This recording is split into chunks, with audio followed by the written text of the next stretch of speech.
she said. "What's a precaution?" "It's something you do just to be extra safe." Her tone was gentle, but grave. "But what will happen to you here? What if the soldiers come again, or if one of the bombs hits our house? How will I know if you're killed?" I held my breath so I wouldn't cry. "Everything will be all right," she said. "Be a good girl, and everything will be all right." But she didn't sound as though she meant it. "How long do I have to go for?" "I don't know. Just until it's safe to come back. Nobody knows how long the war will last, but it can't go on forever." I hung my head and stood rooted to the ground, trembling.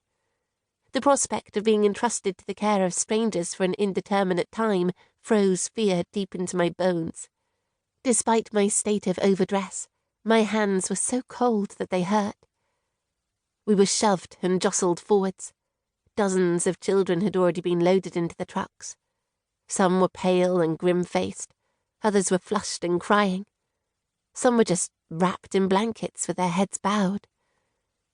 More children were being processed by a woman with a moustache.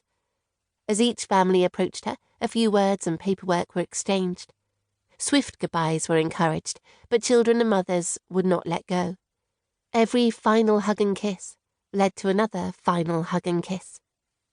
My mother's grip on my hand became tighter and tighter as we edged our way towards the moustached woman. "Your child's name?" she asked. "Graziella Ponti." The woman traced her finger down a list of names and nodded. "She'll be going to the convent of the Blessed Virgin near Lodano in the province of Pistoria. I need her ration card, please." My mother hesitated. "Can she not keep it with her?" she asked. "No. It'll be kept together with those belonging to the other children and given to the sisters." When my mother protested, the woman was adamant. It seemed she'd had the same argument with every mother there. "We cannot take her unless we have her card," she said firmly. "And we need to get going soon, Signora, while the road is still clear." Reluctantly, my mother relinquished the card. "Thank you, Signora. Please, sign here." My mother did as requested. "Am I going a long way away?" I asked. "Far enough for you to be safe," replied the moustached woman. "Take a blanket and go to the blue truck."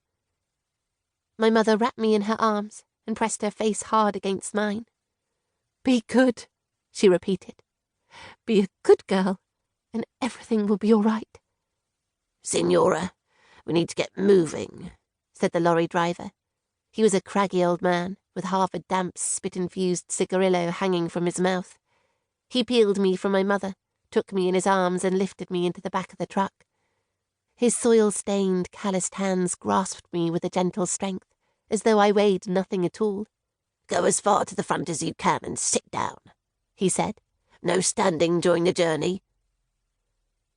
As the lorry horn blasted, there was a frantic rush of activity and noise. I looked at my mother for one last time, before more children were loaded on, and I was shunted forwards and lost sight of her. A moment later, the tailgate was closed, and the lorry jutted into life. I had never seen as many little girls as were crammed into the back of the truck. I recognized some from church, but the rest were unfamiliar to me. As I lived outside the centre of the village and had not yet been to school, I did not know many children. I was 7 years old. I couldn't remember a time without war, but it had meant little to me before then. My existence had revolved around the sheltered confines of family and home. Despite our poverty, my life was serene. But the brutality of war, fought not on battlefields, but in the streets of my little village, had been condensed into 3 days of horror, where my world had been shattered.